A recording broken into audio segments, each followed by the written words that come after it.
What's up, guys? It is your favorite ex-investment banker, Jerome, back at it with another video. Today, we're doing another one of these Millennial Money CNBC reactions. Let's have fun with it. This one is about a woman who makes $58,000 living in Austin, Texas. I gotta say, Austin, literally my #1 destination spot, bucket list. I've always wanted to go. I want to come out. Tell me what the city's like. Tell me what to do. Anyway, let's see what this woman's budget looks like. I remember I saved a lot at an early age, and I wrote down a specific goal to save $100K as soon as I could after graduation. I wanted the time freedom and the flexibility. CNBC, I hated that little multi-camera cut that you guys just did. That just gave me epilepsy. That was crazy. 100 grand to save as fast as you can out of college. Great goal. That's a great goal. If something came up that I had the freedom to step away and take time off. Oh, yeah.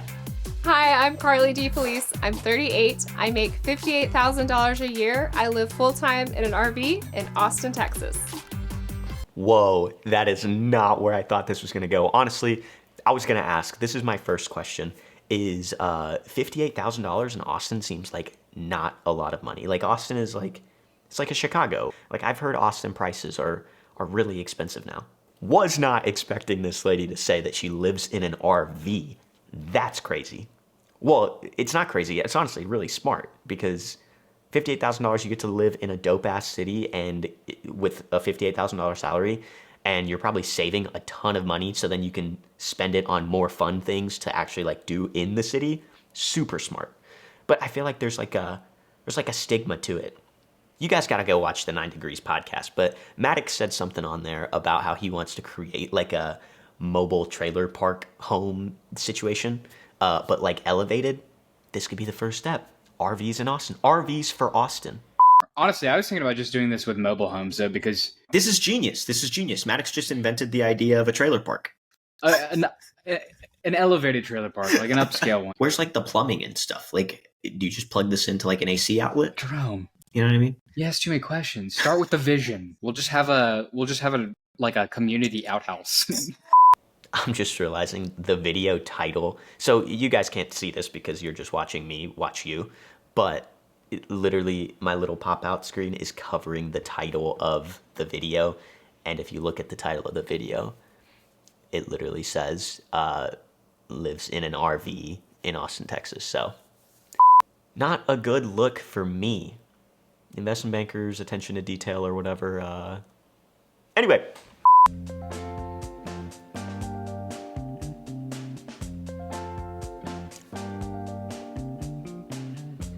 One of my friends was also a babysitter at the nursery, and I remember she said, I can't wait until my... Whoa. Pause.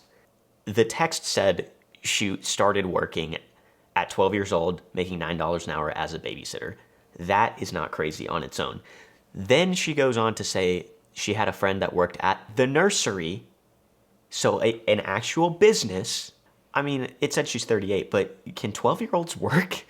Like, if you're babysitting like your neighbor's kid, that's one thing, and like that's fine if you're getting paid $9 an hour or whatever. But at the nursery definitely implies that that is like a business establishment, right?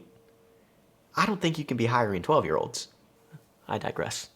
The majority of the money that I made, I just kept, and I grew up, I played soccer, and so I reffed soccer games. So at the time, I would make $20 for an hour.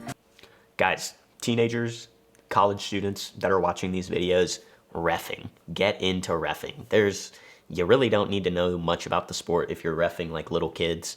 And there's a lot of money nowadays. Like, I'm pretty sure for reffing like a single soccer game, which is like an hour and a half, you can legit make like $50 plus, you know? Sometimes if you're like center ref, like the head person in charge, you can make like 100. Go do a tournament, you can make a couple hundred. It's a pretty easy and pretty like solid side gig. So think about reffing.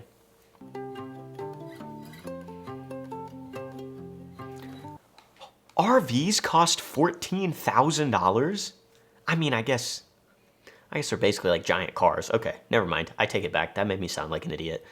For me, I consistently have cost of living around $25,000, which is super low because I'm debt free and I live in an RV. I take an average of what I spend on utilities, and then I have my health insurance, my car insurance, I have RV insurance. That's pretty much it. The main expense that I have with my RV is the Let's look at this. I love that CNBC does this every single time. I love looking at the breakout of people's budgets.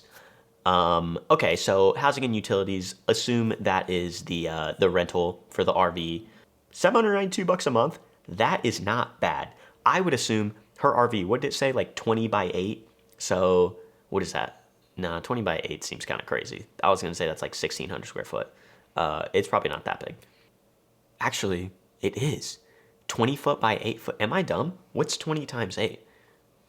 Oh, it's 160. I'm an idiot. You guys would never believe that I was an investment banker or an engineer, huh? I am so stupid. Okay, let's get our head on straight. 160 square foot. That's pretty small. That's much smaller than like a studio apartment or anything. So $800 a month. Like, what's the trade-off here? You know, you could buy a studio in Austin, Texas, probably for between $1,300 to $1,500, and it would be like a semi-luxury place, and you're getting almost triple the size. Or you get an RV that you bought for $14,000, and then you're still paying $800 a month. I mean, I guess that does include water, electricity, all that stuff. I'm not gonna lie, I'm not convinced that this is a good deal. Investing $1,000 a month, that's phenomenal. That's great. If she's spending, what she said on annual, about $25,000 a year, she makes $58,000 after taxes. Let's say she makes probably $40,000. She still has about $15,000 of play money left over. That's phenomenal. The one thing that really surprises me about this budget, though, is the food expenses. And I would be curious if some of her other food expenses are like going into different buckets, like entertainment and celebrations, for example, because $174 a month, guys, I talk about it all the time. I spent $17,000 in a year on food.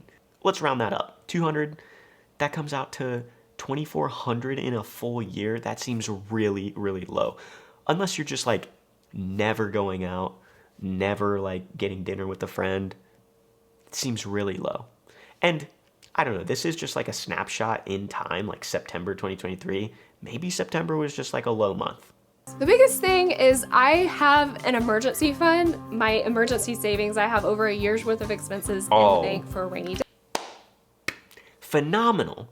I'm currently working on that. She said that she's got over a year's worth of like salary or like expenses in an emergency rainy day fund. Phenomenal. I'm working on that right now. I've got nowhere close. My goal is actually like 6 months. So if something happens, you lose your job, whatever, you got 6 months expenses locked away in a bank account, not in investments, because I mean, you could have it in investments, I guess, but then you're gonna have to sell off and there's like tax implications and it's a little complicated. But in a high yield savings account, you want your rainy day fund. I'm working on getting 6 months worth. Obviously, this lady's about 10 years older than me, so that makes sense. But a year's worth of expenses, that's great. Everyone should have that.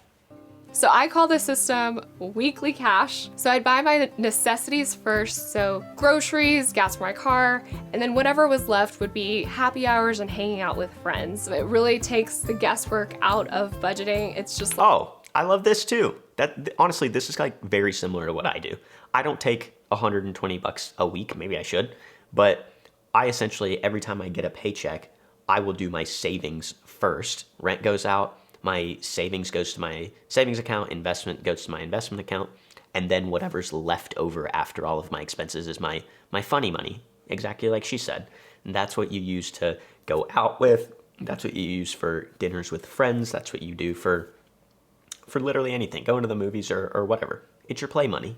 I will say the one thing she does better than me is she's doing this cash. I'm doing it on a credit card. So then at the end of the month, when I look at my bank account, I'm like, oh, I'm $1,000 less than short of like where I should be. Oops. So yeah, cash that's smart. It's smart.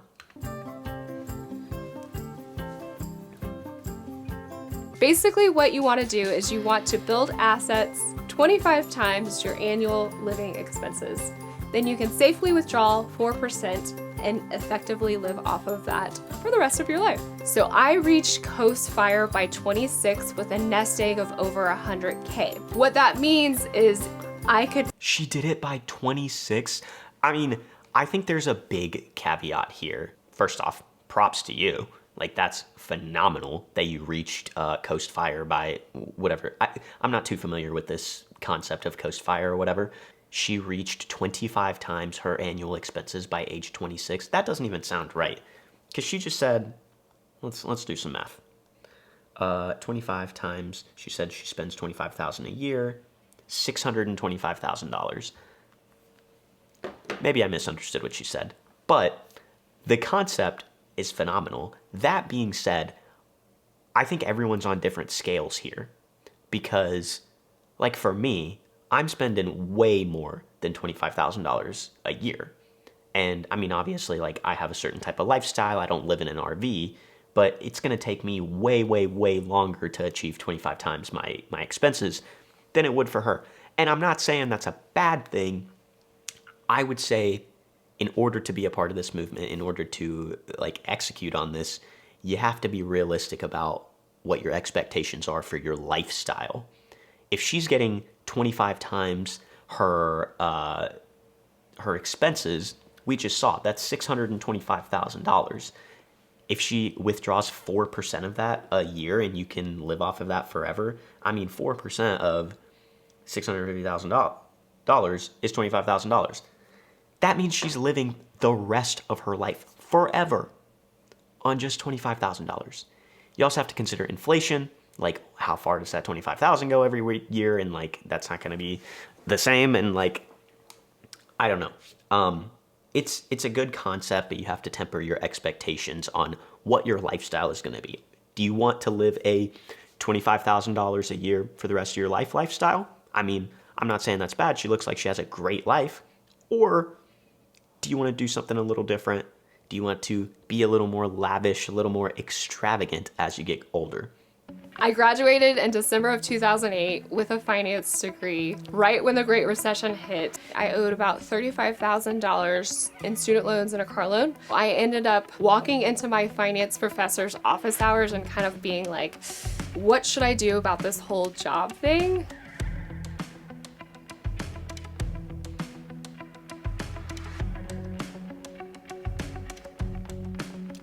Whoa. Hold on. Your finance teacher told you to start a home security system company just because you had done that a couple times? That seems like insane advice. In the height of the Great Depression. Why did I say that? Not the Great Depression. Oh, I'm making a fool out of myself this video, guys.